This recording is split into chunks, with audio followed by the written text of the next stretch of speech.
இன்றைக்கி பார்த்தீங்கன்னா நம்ம எடுத்துக்கூடிய உணவுகள் வந்து முழுமையாக இருக்கணும், ஹோல்சம் ஃபுட்டாக இருக்கணும்.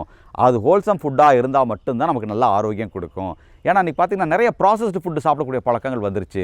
காலையில் பார்த்திங்கன்னா இந்த கார்ன்ஃப்ளாக்ஸு, மத்தியானம் போகிற வழியில் எங்கேயாவது ஒரு கடையில் போய் ஒரு சாண்ட்விச்சு, ஒயிட் ப்ரெட்டில் பண்ண சாண்ட்விச்சு, சாயந்தரம் ஒரு ஃபிங்கர் சிப்ஸு, நைட்டு பார்த்திங்கன்னா ஒரு பரோட்டா, இந்த மாதிரி ஒரு ப்ராசஸ்டு ஃபுட்டு நிறைய எடுத்துக்கிறோம். சொல்லப்போனால் என்ன பார்த்திங்கன்னா பேக்கெட்டில் அடைக்கப்பட்ட உணவுகள் எடுத்துக்கிறோம். ஒரு விஷயம் நல்லா புரிஞ்சுக்குங்க, ஒரு முழுமையான உணவில் நமக்கு தேவையான எரிசக்தி, புரதச்சத்து, விட்டமின்ஸ், மினரல்ஸ், நார்ச்சத்துகள் வந்து முழுமையாக கிடைக்கும். ஆனால் ப்ராசஸ்டு ஃபுட்டில் பார்த்திங்கன்னா எரிசக்தி மட்டும்தான் இருக்கும், பட்டு முக்கியமான மற்ற ஊட்டச்சத்துக்கள்லாம் இருக்கவே இருக்காதுங்க. அதனால தான் பார்த்திங்கன்னா இந்த நியூட்ரிஷனல் டென்சிட்டின்னு சொல்லுவாங்க. அதாவது ஒரு உணவில் வந்து எல்லாமே சரிசமமாக இருக்கணும்.